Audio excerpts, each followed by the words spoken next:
Going to call to order the January 16 Planning and Zoning meeting. First item on our agenda is roll call. Commissioner Height. Present. Commissioner Teta. Present. Commissioner Poland. Here. Commissioner Schernick. Here. Commissioner Goldberg. Here. Commissioner Flagg. Here. Commissioner Honoran. All right. Next is communications from Planning and Development Services Director Jenny Marsh. None at this time. Thank you, Chairman Schernick. Okay. Next is public invited to be heard. If we have anybody in the public who'd like to come forward and speak about anything that's not on tonight's agenda, please do so now. And I don't have anybody who's signed up, so we'll close the public invited to be heard. I want to recognize that we have Commissioner Goldberg back serving again on the commission, so welcome. Selena Kohler is one of our alternates again, so we're glad to have her back. And also we have alternates Kenneth and Anna. Sorry I didn't catch your last names. And then a new commissioner, Korka Onaran. So welcome to all of you. Pleasure to have you here. Next on the agenda is election of chairperson and vice chairperson. We do this with written ballots. We'll do the chairperson first. You can nominate yourself. Once we have nominations, then we will write down our votes. Any nominations? I'd be happy to serve again. Okay, Commissioner Height has nominated Commissioner Schernick as chair. Any other nominations? Seeing none, we'll take a vote. It's basically yay or nay.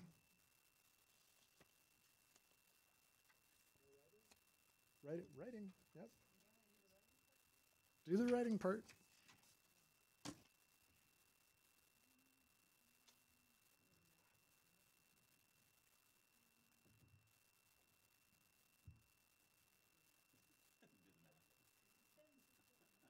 All right, we have one yes. We have one Michael Schernick, so someone didn't follow rules already. We have a second yay, a third yay, a second Michael Shernick, so you're not alone, a third Michael Shernick, and a fourth yay. So Chairman Shernick, you may stay seated. Well, thank you very much. I appreciate everybody's confidence in me and running these meetings, so thank you. Now for our vice chairperson, do we have nominations for vice chair? And Michael, would you be willing to serve? Oh, go ahead, Commissioner Goldberg. Yeah, I'd like to nominate Commissioner Pullen. Okay, we have a nomination for Commissioner Pullen. Any other nominations? Okay, seeing none, let's take a vote.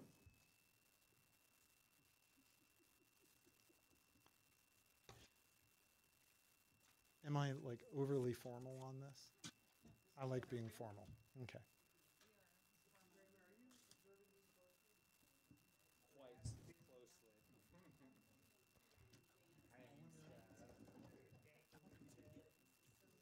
I know. All right, so one vote for Commissioner Poland as vice chair, second vote, yay or Michael Poland. Way to cover your bases. The third is yay. Another one for Poland. Another yes. A third yes, and a fourth yes, so 4 yeses and 3 Michael Poland. So you may also stay seated as vice chair. All right, well, good to have you back as my right-hand man. So next on the agenda is approval of our 2019 meeting schedule, which you should have in front of us. Is there any discussion? Commissioner Goldberg? Okay, do we have a motion to approve it from Commissioner Goldberg? Do we have a second? Second. Seconded by Commissioner Poland. Any further discussion? Okay, let's take a vote just by voice. So all those in favor say aye. Aye. Right. Any opposed? Any abstains? Okay, that passes unanimously. Next is our bylaws. Any discussion there? Commissioner Goldberg? Move to approve the 2019 bylaws. Okay, motion to approve from Commissioner Goldberg. Commissioner Poland? Second. Seconded by Commissioner Poland. Any further discussion on the bylaws? Seeing none, let's do a voice vote. All those in favor of approving the bylaws, say aye. Aye. Any opposed? Any abstain? Okay, so that passes unanimously. Next are the posting locations. Any discussion? Commissioner Poland? Yeah, is this something we should add to the city Twitter account as well?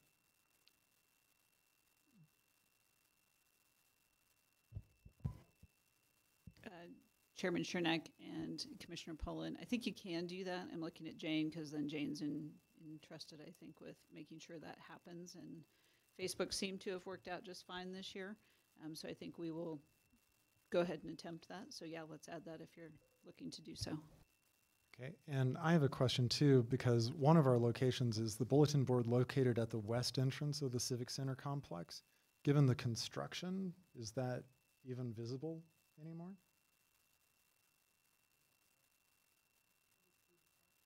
Should it, yeah, Commissioner Flagg.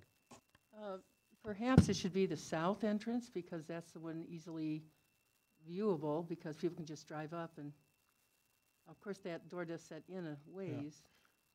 Jane, what if we due to construction, it will be relocated to another major entrance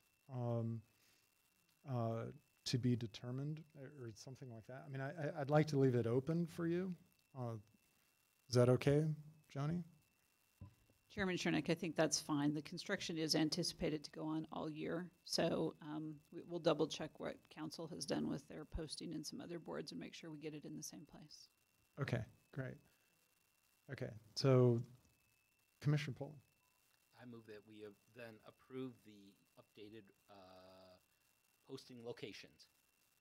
Okay, and just to be clear, that means that we're going to add Twitter and we're going to find a better location than the west entrance.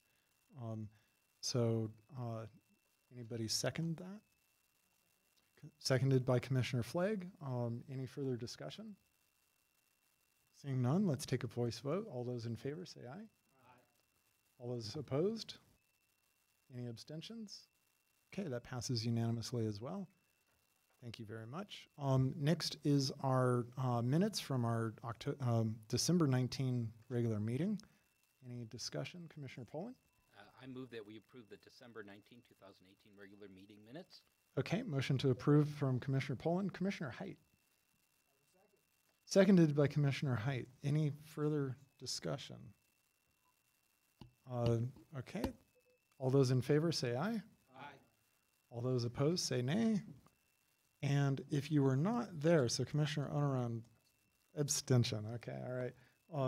So that's 6 yes and 1 abstention. Jane. So that is now approved. Next on the agenda is item 10, 407 Hover Street Preliminary Subdivision Plat, PZR 2019-1 with Senior Planner Ava Parachevsky. Good evening, Chair Sharnick, congratulations, and Commissioners. Ava Pahajewski, Planning and Development Services. This is 407 Hover Street Preliminary Subdivision Plat before you tonight.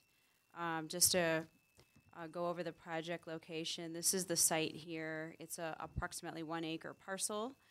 It's on the west side of Hover Street, south of 9th Avenue, north of 3rd. Up here is 9th Avenue, and this is the Denio West subdivision that's under construction, 88 units. And then as you go further south, this is all single-family residential on both sides of Hover. This is the Golden Ponds Estate subdivision that this property abuts. And of course, Hover Street is an arterial, and this property is landlocked, as you can see, around the Golden Ponds Estate subdivision, so there are no other street accesses to this parcel. So just a quick background, again, this is zoned residential single-family neighborhood land use designation in the comprehensive plan. The density that's allowable on this is up to 8 dwelling units per acre. This site is about 1 acre, so there would be approximately 8 units allowed, and 4 units are proposed, or this is a subdivision, but there would be one unit on each lot. So this property, again, is straight zoning RSF. It's not in a PUD, which means they don't require any type of site plan review. We just do platting on residential subdivisions. And then what we do is they go to, once the final plat is approved and the public improvement plans are approved, et cetera, when they do come in for building permits, that's when our staff check for setbacks and height and all the other zoning regulations. So again, this is the plat that they're proposing. It's 4 lots. Here's Hover Street here on the east side. What they're proposing to do is an internal, it's going to be an outlot because it's going to be a shared driveway access that's paid for and maintained, not paid for, owned and maintained by the homeowners association. So they will have an access here that will lead you to a driveway here on lot 1, lot 4, and then over here will give you access. As you can see, the easement gets you into these 2 back lots. And it was designed as an auto court. Our subdivision regulations require that if you create a new lot, it needs to have street frontage unless you create an auto court to city standards, which are in the code, which I outlined in the staff report. And generally speaking, an auto court needs to be at least 20 feet wide, and it cannot be more than 150 feet long, and some other parameters. And so we had worked back and forth with the applicant to design it to that standard so that these backlots could get safe access from the public street. So the lots meet the minimum lot size of 5,000 square feet. They're all, as you can see, between 8,400 and 9,500 square feet. And they meet the minimum lot width, which is 50 feet. I'm sorry, this is a little fuzzy. I know on your electronic plans, you'll see that they're at least 50 feet wide in the front and 60 feet wide in the back. So they do meet all those standards for subdivision regulations. And so this is pretty straightforward. It's only 4 lots, so it requires preliminary plat. So that's why we're here tonight. And so if approved, they would move on to final plat through staff and public improvement plans for fixing up Hover and dedicating right-of-way and so forth. So it meets the review criteria for a plat. Again, the lots meet the minimum lot area and lot width. The out of court meets our standards. No variances are sought. They asked to be reviewed under this current new code that was adopted on September 1st. So it meets all of the current code standards. The density aligns with the zoning and the comprehensive plan. The existing house that's there that was built quite a long time ago, probably 100 years ago, is scheduled to be demolished. As you saw in your packet, I ran that through the Historic Preservation Commission. They took a pass on designating it. It was based on its condition, which was also in your packet. And no tree mitigate. There are several trees on the property. Our city arborist went out there. They were all volunteer trees or dead trees or dying trees and not mitigatable. So no fees or mitigation are required for that. In your packet, the school district took a look at it. They've got capacity in their feeder schools for the 4 lots. And then all the traffic associated with this would all be restricted to Hover Street due to its landlocked status. Our traffic engineers have looked at it, and there was no traffic impact report required because of the low amount of density. So with that, I will turn it over to Garrett from Rocky Ridge Civil Engineering, representing the applicant, and then we'll be happy to take questions.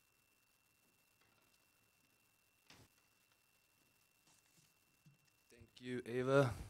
I'm Garrett with Rocky Ridge Civil Engineering. I was just going to read through the review criteria analysis and read you what I wrote. Letter A, the application is consistent with the comprehensive plan and purpose of the code and zoning district, conforms to any previously approved concept plan, preliminary plat, or PUD overall development application, and complies with all applicable statutes, codes, ordinances, and regulations. The response to that, the application promotes several strategies from the comprehensive plan, including the desires to expand high-density housing options and implement multiple multimodal transportation enhancements along Hover Street, eliminate private sewage disposal systems, implement redevelopment and infill projects, construct missing links to connect pedestrian and bicycle facilities, and reduce visual clutter near right-of-way, among others. B, the application complies with the applicable city standards, including the street and utility design layout, and adequate utilities are provided or will be provided for an appropriate urban level services.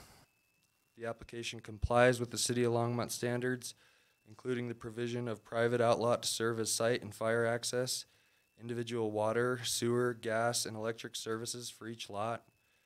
The application, letter C, the application proposes development compatible with surrounding properties in terms of land use, site and building layout and design and access.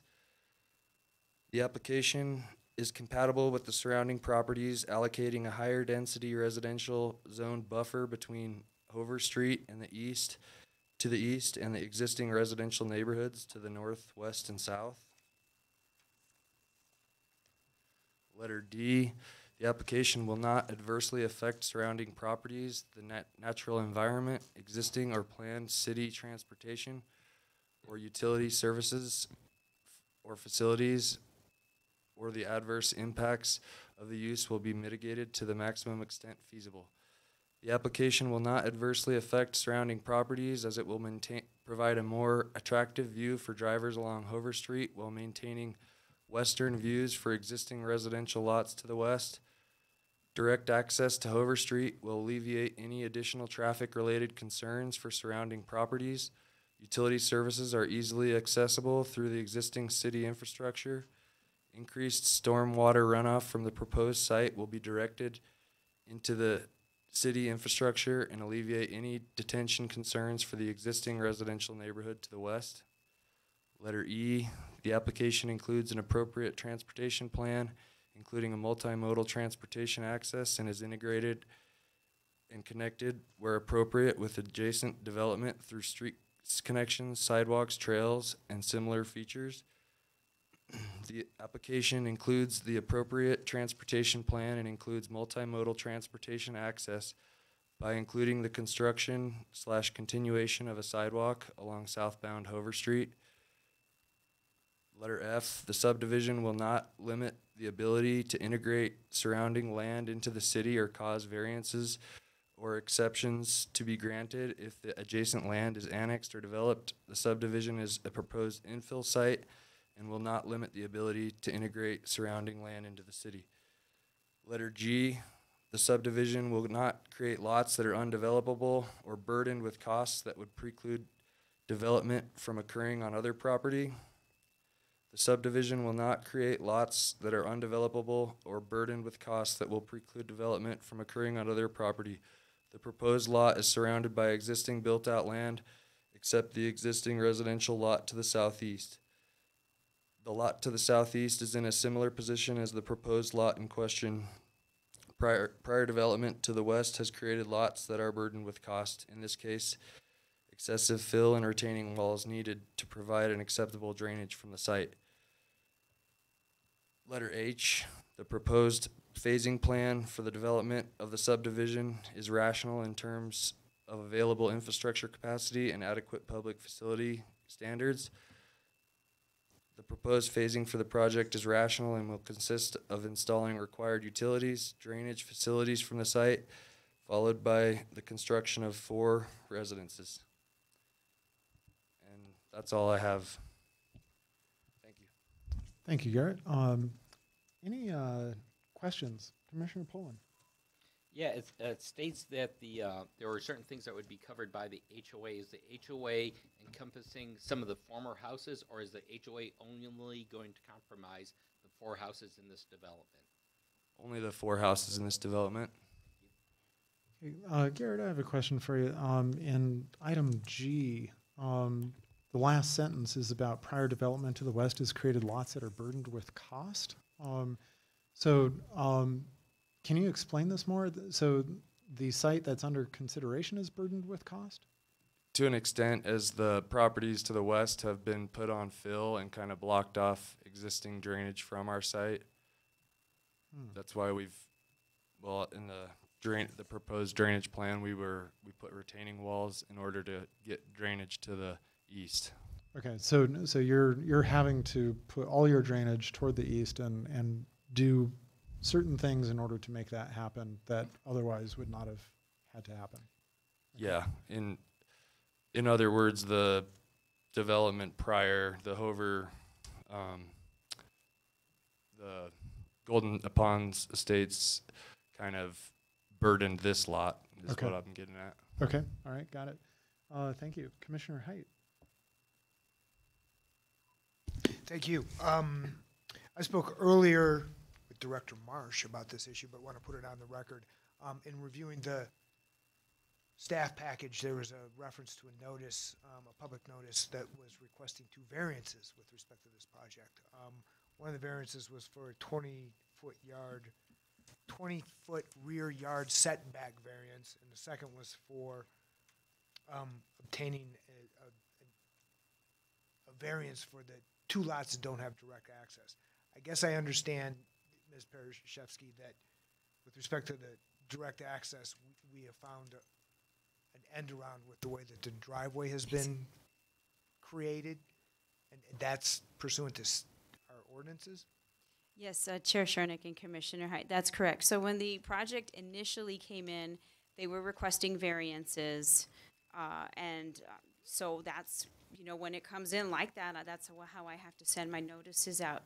Then through the course of vetting going through the staff review, well, on the setback issue, we looked at it and we said, oh, the applicant is actually in error. It's not, they're looking at the wrong side for the setback they were thinking.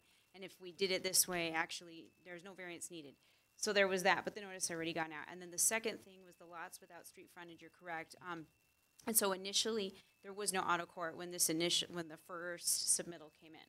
There's no auto court. And so we had told them through as we do with our staff comments, we said, we don't know that we can support this variance on the lots without street frontage because there is an alternative. We have come up with this auto court concept specifically to create lots that don't have the street frontage, but we can do it in a safe manner. that's acceptable to fire department and public works. And so they went back to the drawing board and they redid that driveway to meet the auto court standard. So that eliminated that variance. But again, the notices had gone out. The notices do differ, but those are the reasons why. They were sort of eliminated through the review process. I appreciate that explanation. I think the record does as well. My next question was, as I understood it, this auto court design, which I think is a T now, described somewhere as a hammerhead type of design, and that meets our fire department's concerns regarding access to this subdivision and turning emergency vehicles around? Yes, Commissioner Hyde, that's correct. So our fire department is one of the reviewers on the submittals, and our fire staff person reviewed it and said, I can get a truck around with these dimensions and this standard, and that is why we were able to take it forward to you all with a recommendation of approval. The last question I have is, several of the public were concerned about access to and from the subdivision or the driveway or the traffic court off of Hover and onto Hover. Are there any traffic pattern mitigation procedures that are being recommended for this, or is it left in, left out, or is it full access off of Hover into the subdivision? Chair Commissioner Hyde, it's to my understanding is going to be full access due to the low amount of density that's proposed there. So at this point, there are no restrictions from traffic on the movement. And traffic studied that? There with the won't be a traffic traffic, department? right, there was no traffic study because it didn't meet the benchmark for the amount of trips generated that would trigger a traffic report. And our traffic staff did review the plat during our review process, and they didn't require any limitations, if you will, on movement. Again, I think it was due to the low amount of density from 1 to 4. Okay, this is a public hearing item, so I'm going to open up the public hearing part of this. If there's somebody in the audience who'd like to come forward and talk about this project, we'd love to hear from you. You get 5 minutes total. Nobody has signed up yet, but if somebody has shown up who'd like to come forward, feel free. Yes, sir. So you'll get 4 minutes of a green light, 1 minute of a yellow light, and then I'll cut you off kindly once it turns at red. And please state your name and address for the record. All right. Yuri Lomanov, it's 2231 Riviera Place, just across the street from Hover. I have a... Yeah, my only concern is about the... actually, it says it's going to be single driveway accessed from Hover Street. And Hover Street at that place is extremely busy right now.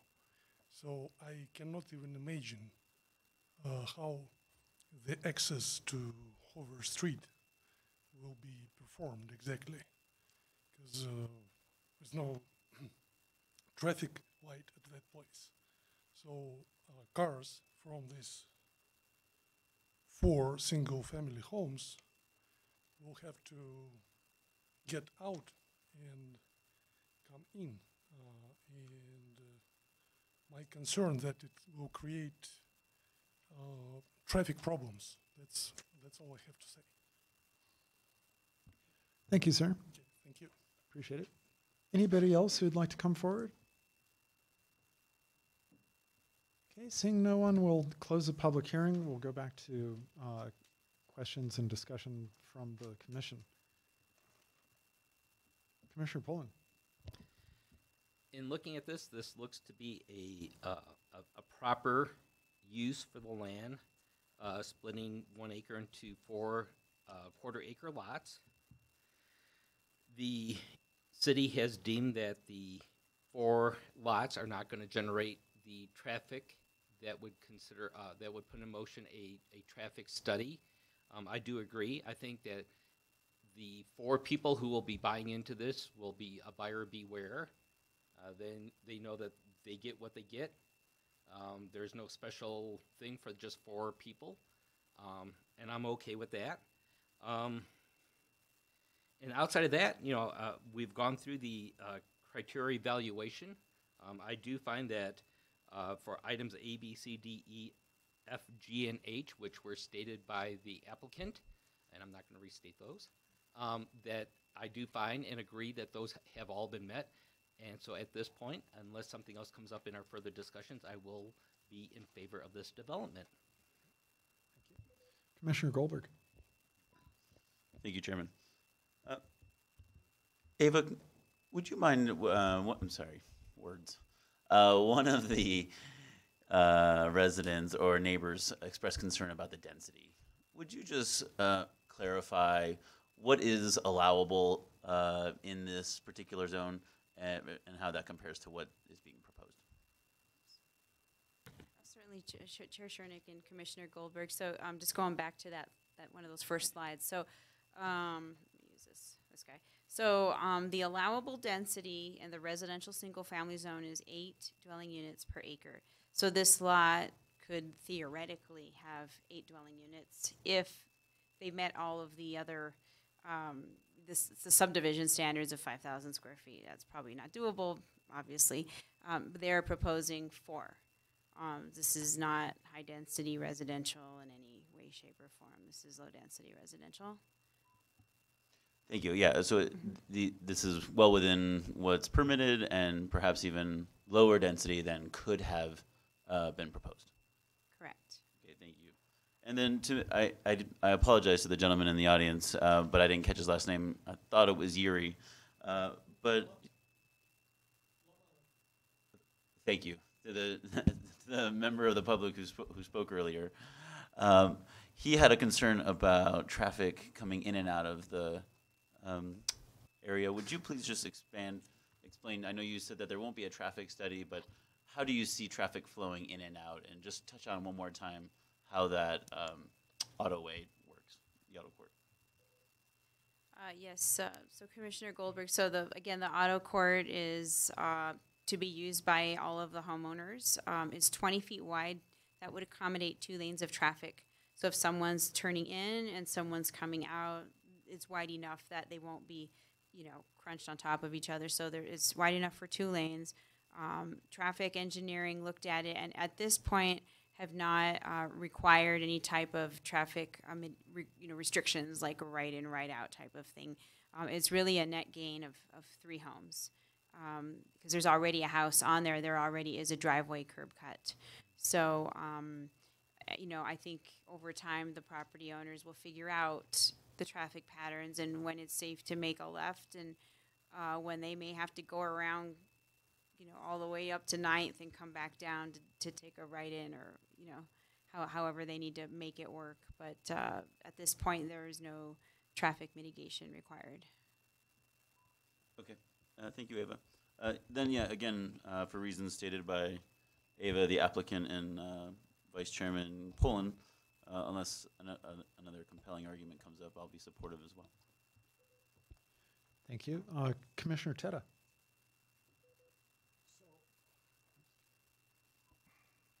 I agree with everything Michael and Josh had to say. I had a question though for Barrett, I think. In the packet, they talked about disturbing less than an acre and the drainage mitigation that would have been involved. I didn't realize based on what was in the packet that there would be drainage mitigation. Had you disturbed more than an acre, what more do you think you would have had to do? I think the requirement's some sort of water quality feature.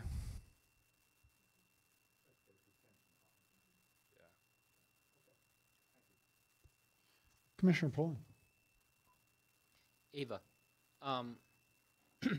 as I look and just from my eyeballing the plats I see for Golden Pond and trying to come to a comparison between the density of Golden Pond versus this development, to me, it seemed comparable. Do you have any hard numbers as to the density in Golden Pond? Chair Shernick and Commissioner Pullen, I'm sorry, I didn't pull that data.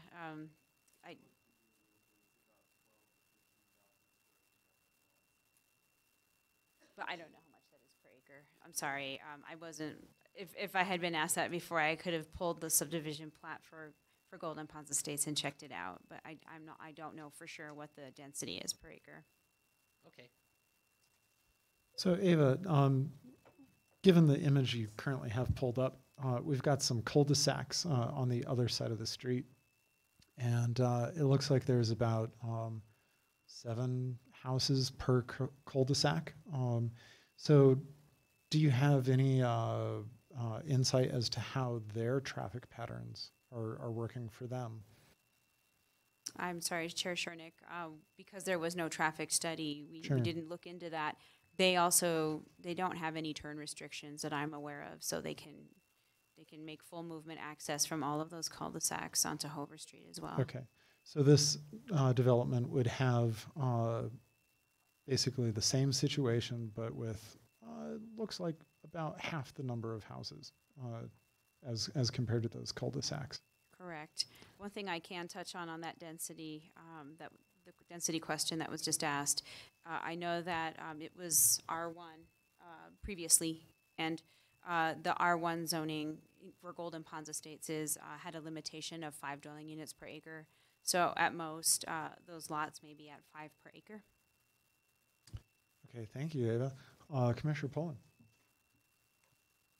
Thank you.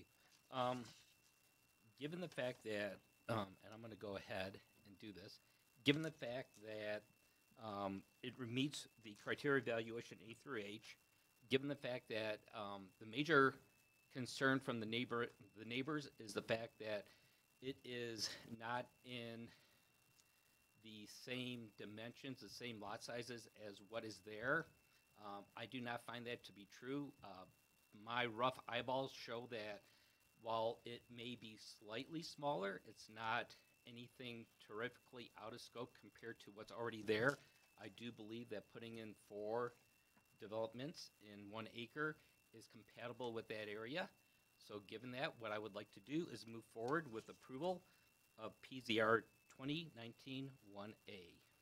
Okay, we have a motion to approve PZR 2019-1A. Commissioner Goldberg. I'd like to second that. Seconded by Commissioner Goldberg. Is there any further discussion amongst the commission? Seeing none, Jane, let's take a vote.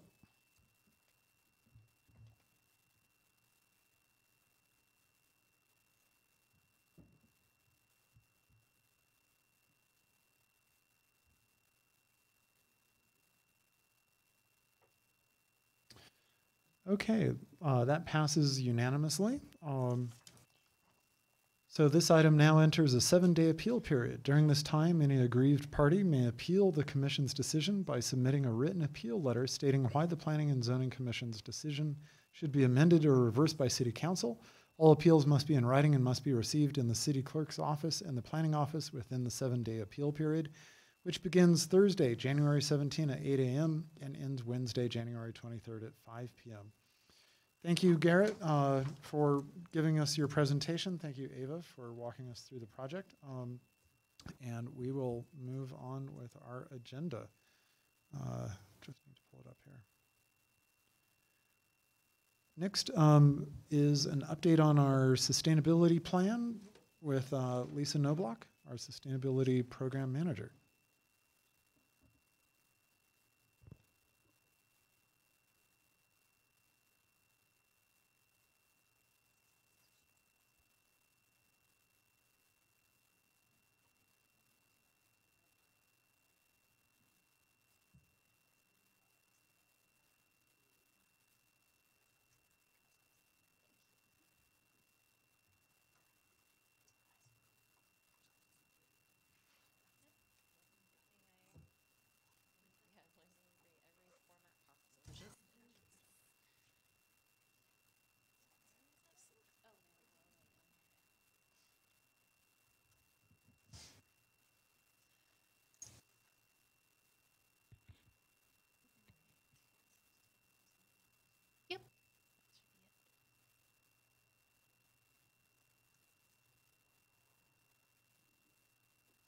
Hi, everyone.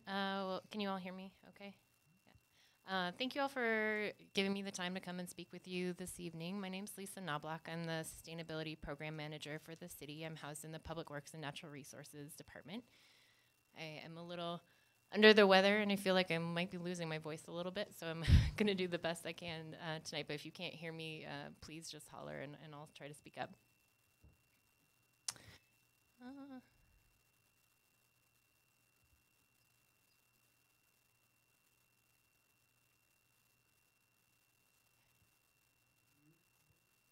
Yeah, the little projector thing to the right, down at the bottom.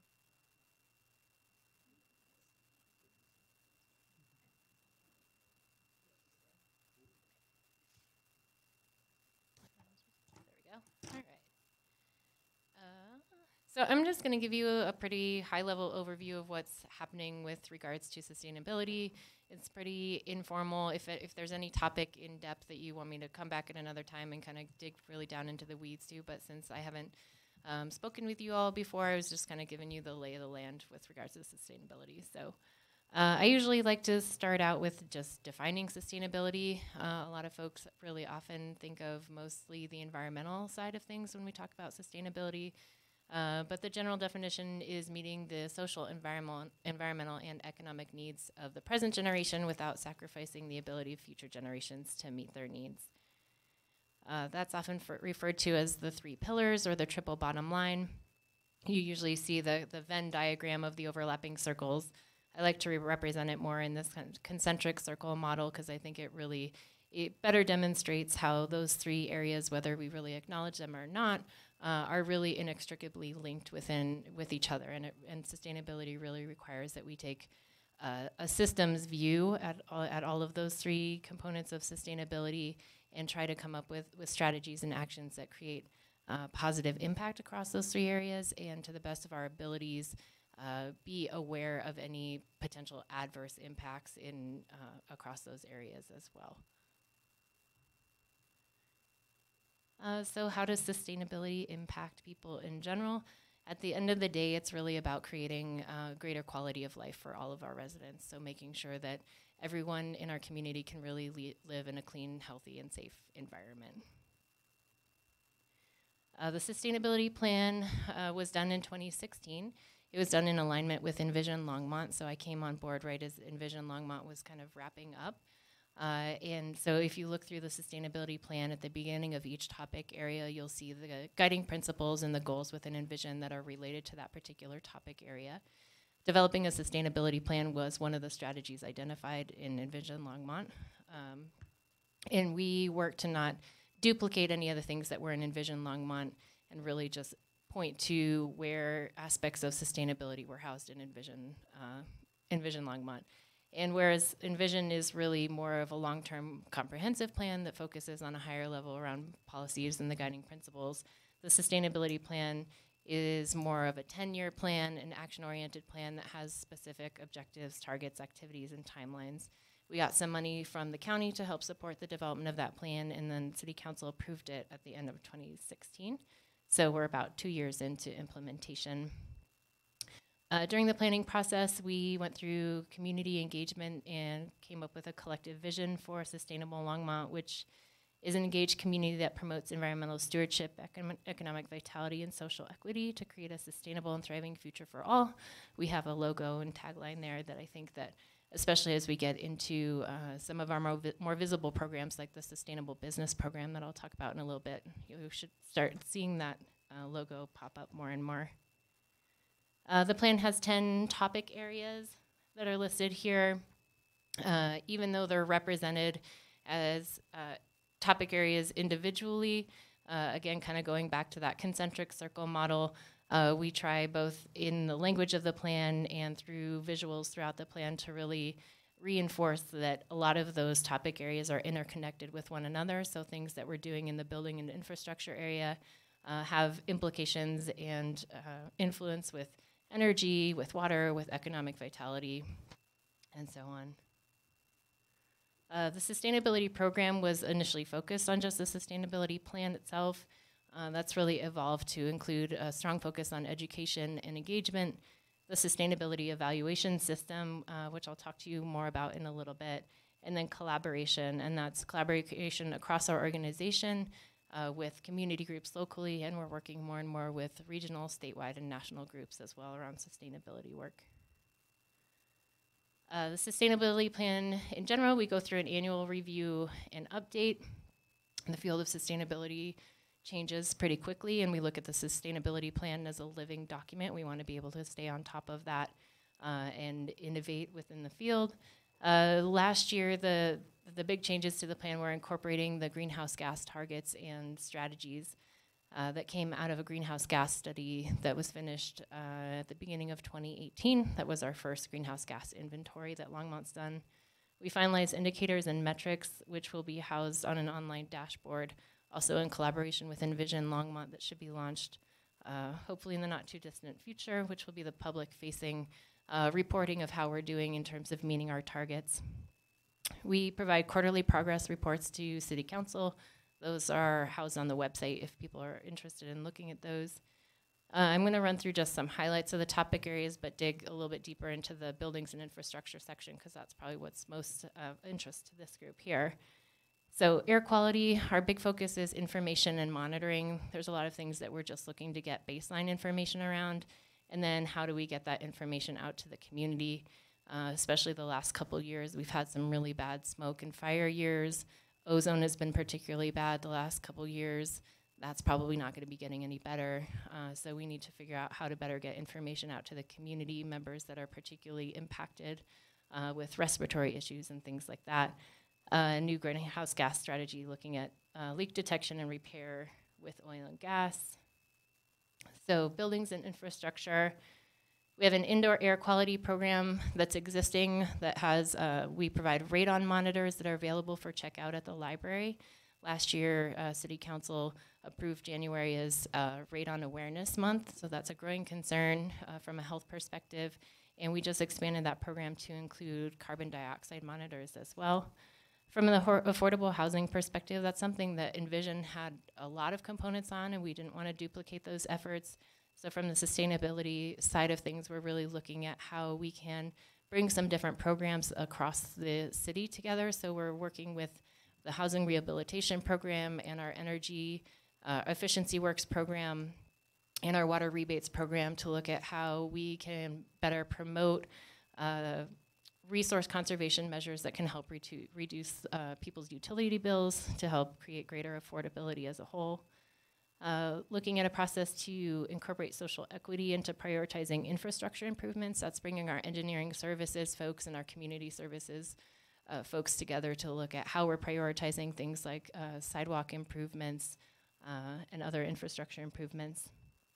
The life cycle costs and sustainability analysis for city projects and programs. That's really that sustainability evaluation system that I'm gonna get into a little bit deeper in just a second here.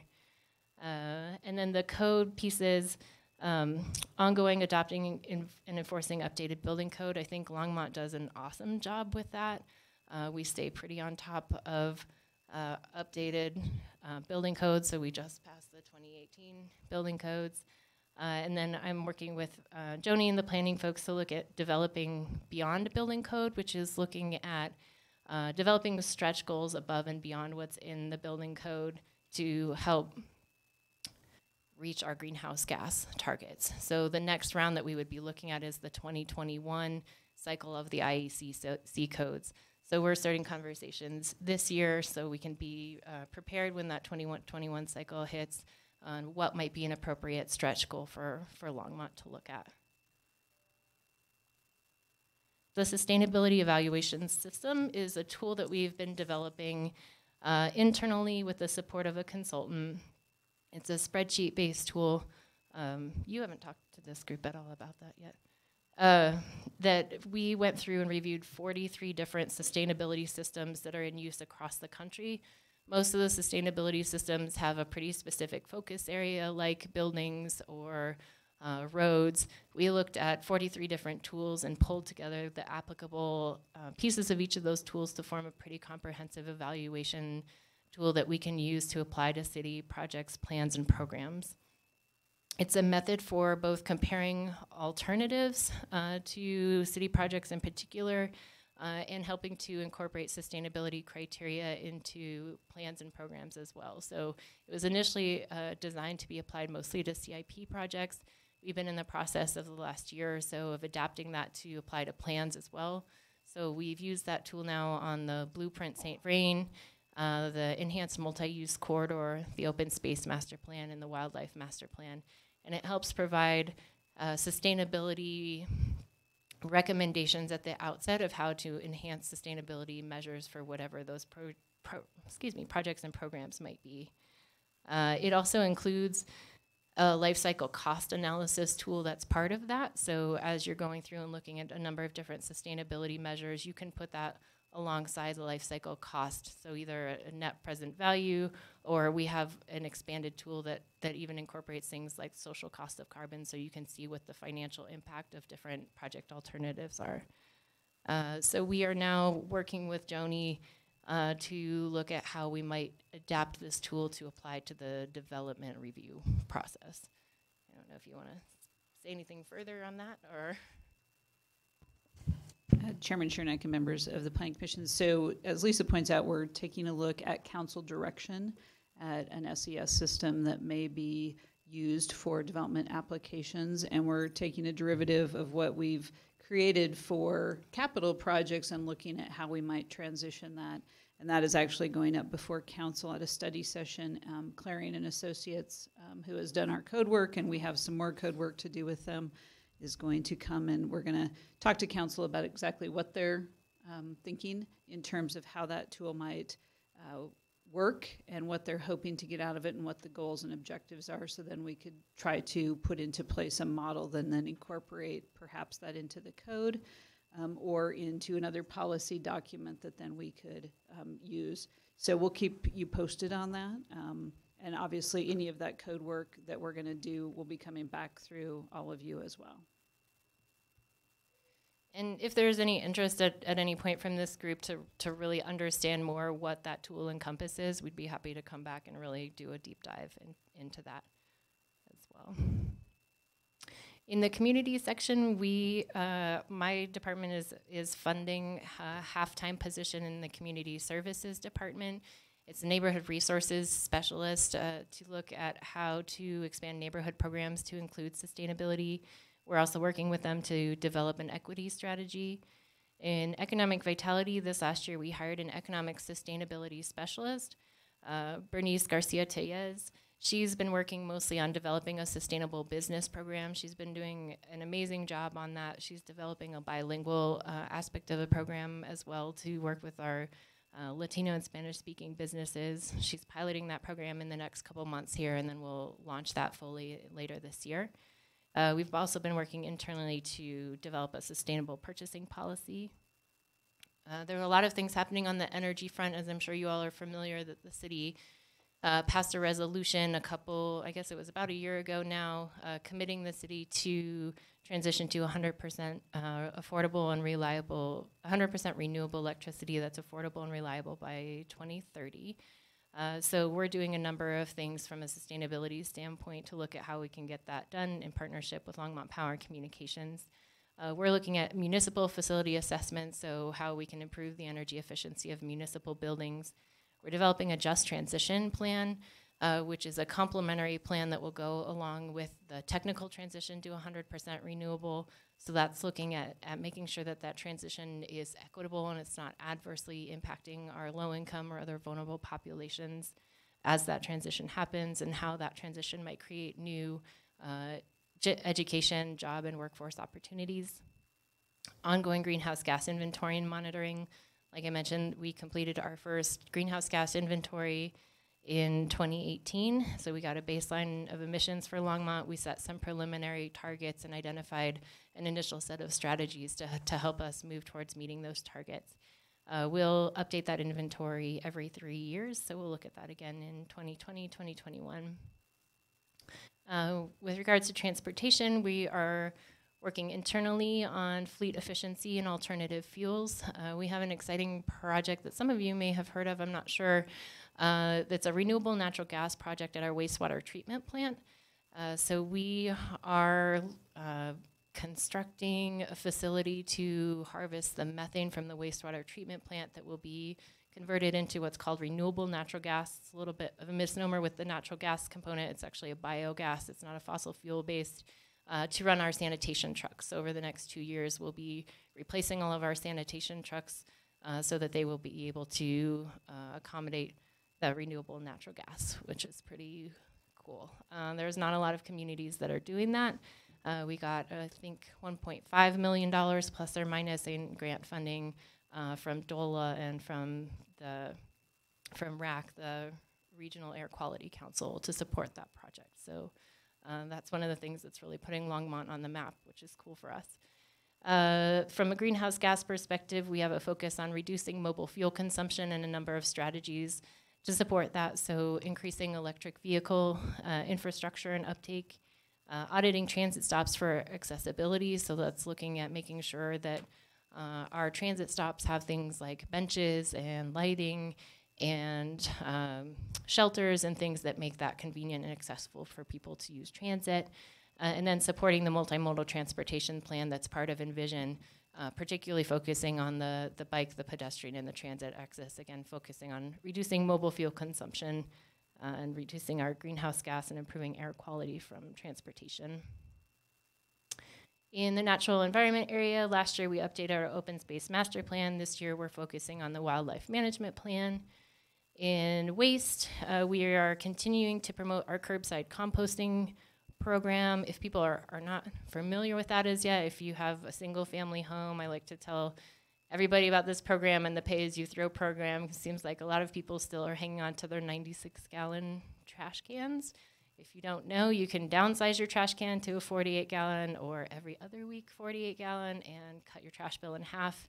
You can even add compost for, I think it's $6.46 or something like that a month. So if you reduce your trash can size and add composting, you're probably still paying less than just a 96-gallon. So in helping us meet our waste reduction and diversion goals.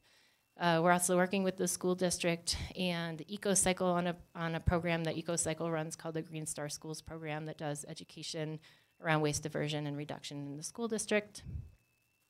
On the water side, we are in the process right now of hiring a water conservation and sustainability specialist person. There'll be half-time water conservation, half-time general sustainability, and they'll focus a lot of their time on implementing the water efficiency master plan that was updated last year.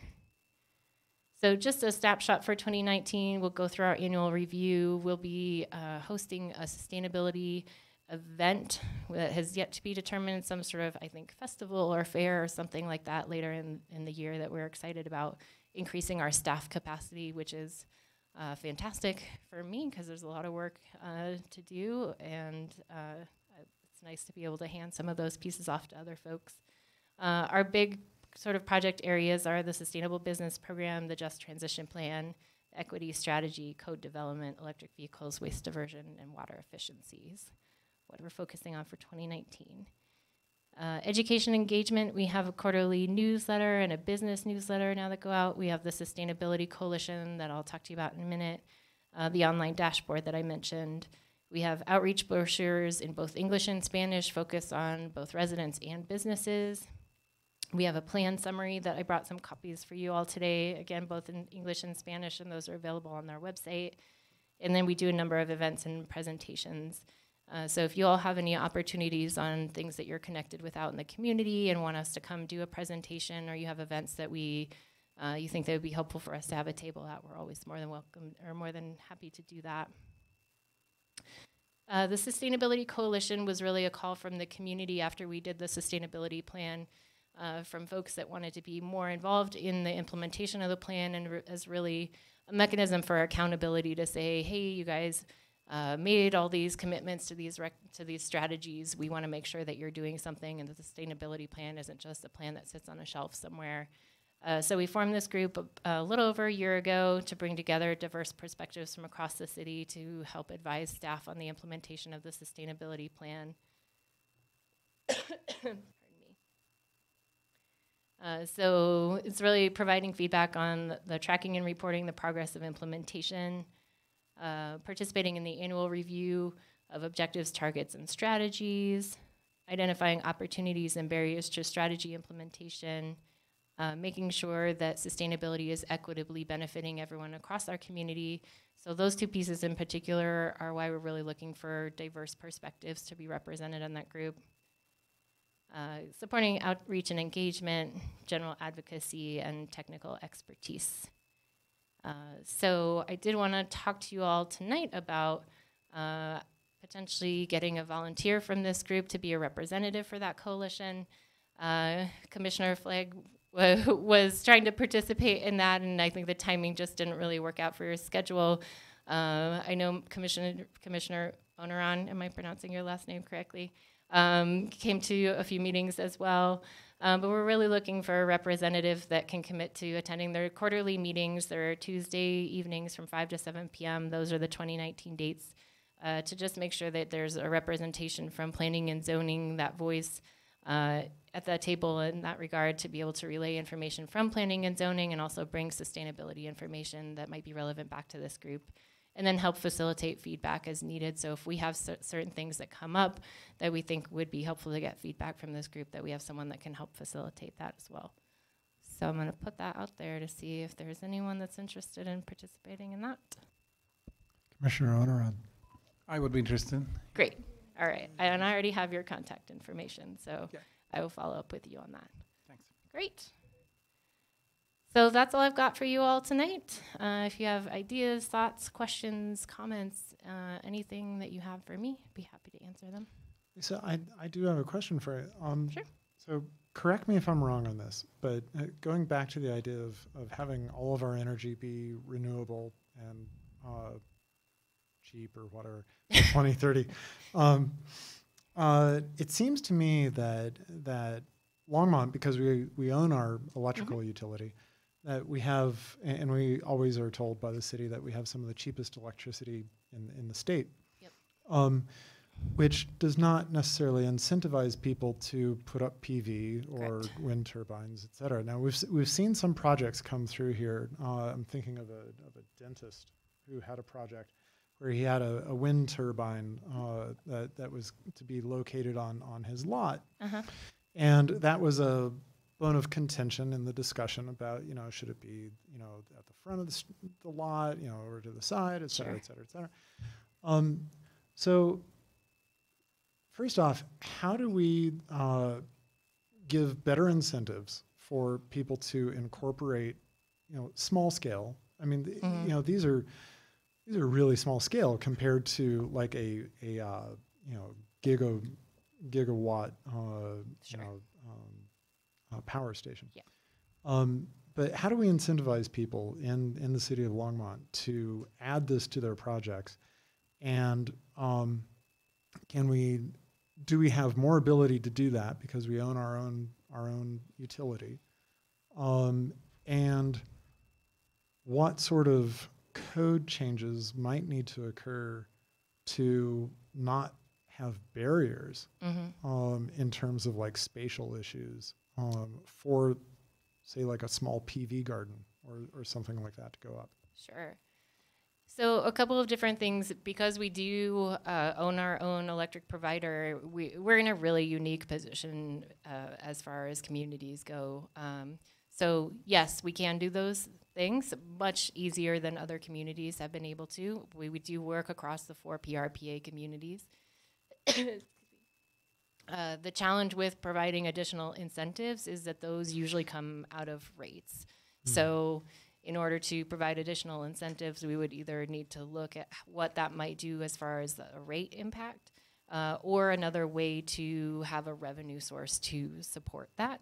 That's something that I'm always looking for because of the affordability issue, and in our transition to 100% renewable on a utility scale. That's something that I know Platte River Power Authority and Longmont Power and Communications are going to be looking at, what that transition might, how that transition might impact just from a general rate perspective. So we probably wouldn't be looking at additional rate increases to support incentives at this time. You're right, particularly from a residential perspective, it's not the most economical choice to be putting residential rooftop PV on. It's a good 20-year payback or so. without looking at the federal incentives that currently exist. So those are still in existence. You still have to usually put the upfront cost into that. From a commercial perspective, there are some interesting financing mechanisms. The CPACE is something that I don't know if people in this group are familiar with. It's a property assessed clean energy financing tool. Our sustainable economic sustainability specialist, that's something that she'll be working on with the business community, is how to look at accessing additional financing for things like that. That might make it more economically viable for folks to look at. From the barriers perspective, we have been working with the planning department, making sure that our code is friendly to some of those smaller scale projects like you mentioned.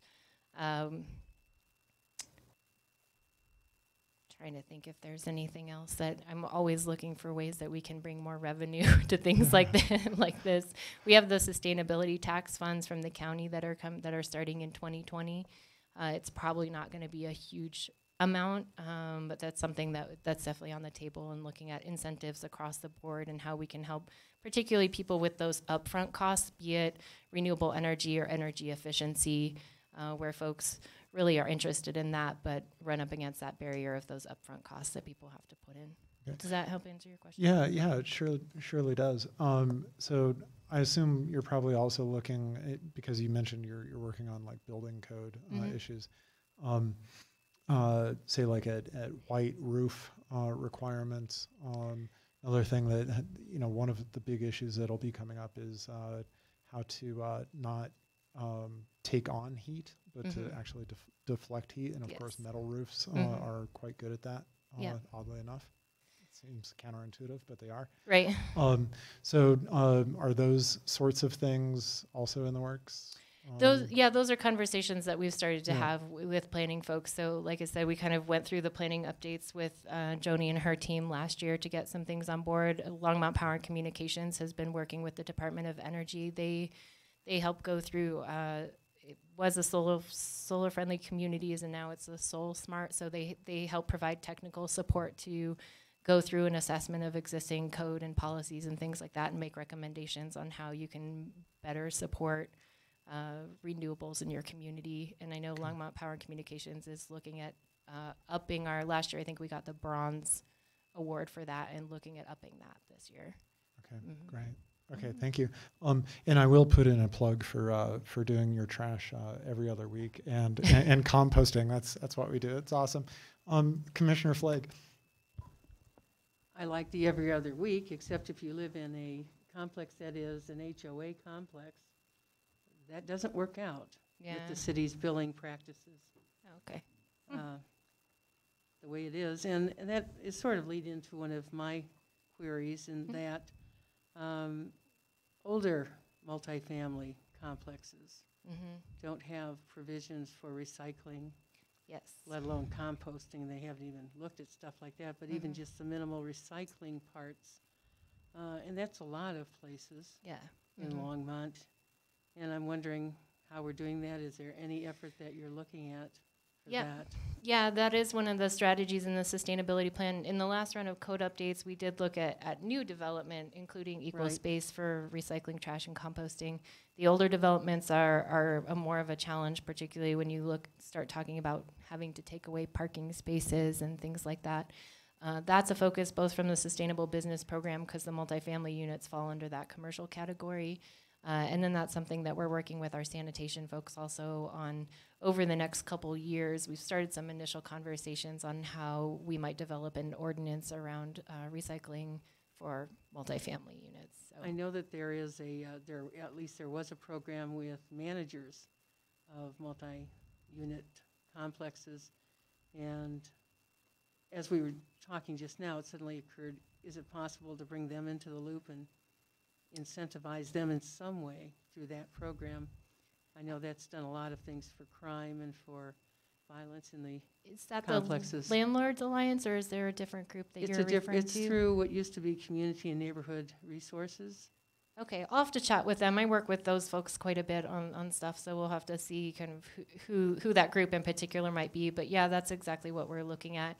And we work a lot with Boulder County PACE, it's the Partners for a Clean Right. Environment, and they do provide some incentives to at least get people going on recycling and composting. So we're trying to bring those things together, again, through our Sustainable Business Program. And the other question I had was trees. Mhm. More and more we find that, or we read that trees are incredibly beneficial in Mhm. terms of bringing down heat islands. Yep. And as well as adding kind of a nice area for people to recreate. Yep. And have you looked into doing any programs of that nature? Yep. So we are in 2020. We'll be updating our tree canopy study. So the last time that was done, I think, was in when was it? Might have been 2008 or 2010. So we really need to update that, particularly with the issues we've had with the emerald ash borer. We anticipate that there's been some impacts on our tree canopy. So we need to get a better picture of what our tree canopy looks like. We already do have a tree sale program that we have every year. I think they're looking at doubling it this year from what they had last year. So it's been a really popular program through our Natural Resources Department. So that is something that we're talking about. Yeah. Commissioner Goldberg. Hi, Lisa. Thanks for being here today. Thank you. First, I want to second Chairman Chernak's comment about switching over to compost and going every other week on your trash. I think using your wallet to incentivize good behavior and responsible behavior is really effective. And so the more we get the word out that it doesn't cost you to compost, the more successful we'll be. So good for you on that. And then, of course, a plug for the capturing the methane and then turning that into fuel for our vehicles. That's the coolest thing I've heard today. So thank you for sharing that. Maybe I'm the only one in the room who didn't know that was happening yet. My question for you ties to what you called stretch goals and perhaps incorporating them into the code. And I wonder if we're starting to get too deep into it and it's just super high level, but did you envision that translating into incentivizing applicants and developers to build more sustainable practices, and then are we expediting their applications, or are they getting fee reductions, or is this an incentive placed on Joni and her team to plan out our community in a way that meets these stretch goals? Just if you could touch on that a little bit more. Yep, and I would say that we have not gotten that far as yet. So I think Joni and I had one meeting a couple of months ago where we said we need to start talking about this, and that's why we'll start those conversations in 2019. And part of that will be looking at what have other communities done that's been successful in incentivizing those stretch goals. But we haven't talked about any specifics as yet. And I will say also we've had a lot of fun internally with our taglines for that methane to fuel project. Any further questions for Ms. Knobloch? Lisa, thank you very much for your presentation. Really, really quite good and Great. very helpful. Thank you all. Appreciate it. I'll hand these summaries out to you. It has my contact information on it too. So if folks have any questions, you can reach out. Great, thank you. Next on our agenda is our final call for the public invited to be heard. If there's somebody in the public who would like to come forward and speak about an item that is not on the agenda, please do so now. By the way, alternates can speak if they, or anybody who is not serving on the commission. We had that happen last month. A commissioner who was not serving and spoke publicly. So just so you know. You just have to make it clear that you're not speaking as a commissioner. So, okay, seeing nobody coming forward, we'll close the public invited to be heard. Any items from the commission? Seeing none, we'll close that. Any items from our council representative did not make it tonight. Items from Planning and Development Services Director Joni Marsh. Chairman Chernick, yeah, Commissioner or Councilmember Rodriguez, Council had a legislative workshop this evening from 6:30 to 8, so he is there. I was supposed to be there too, but I chose you guys over that. So just a reminder that if you're interested in going to the Rocky Mountain Land Use Conference, please let Jane know. And I think early bird registration is closing, window is closing shortly. So if you would like to do that, we always appreciate getting a cheaper early bird price if possible. So just direct that to her. And I do believe we will have a February meeting, and that looks like a singular meeting at this point.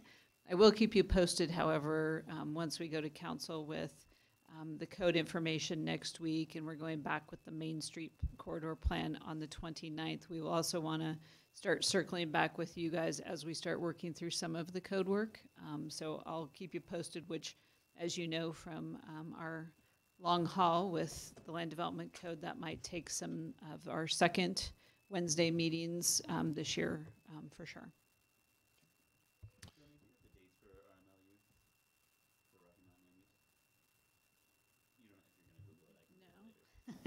I don't off the top of my head. Janelle is looking because I know she's the only one signed up probably right now. It's usually like mid-March, thereabouts, or early March, something like that. So, okay. All right. Excuse me, Chairman Chernick. Oh, yes. The other thing I would note too is the other opportunity that I believe last year I talked to you a little bit about was going to the Transportation Symposium, which is another. It's just a day and it's in downtown Denver, but it's a really good opportunity to go and spend a day talking about transportation, which you all hear a lot about and ask questions about, but I would also emphasize that would be a great option. Either Phil or I will forward that to you in the next week, but that if the land use Rocky Mountain is a little bit long or you can't quite make it all those days, this is a great alternative option for a different flavor, perhaps. Great. Thank you, Jenny. Unless anybody objects, we'll adjourn. Thank you.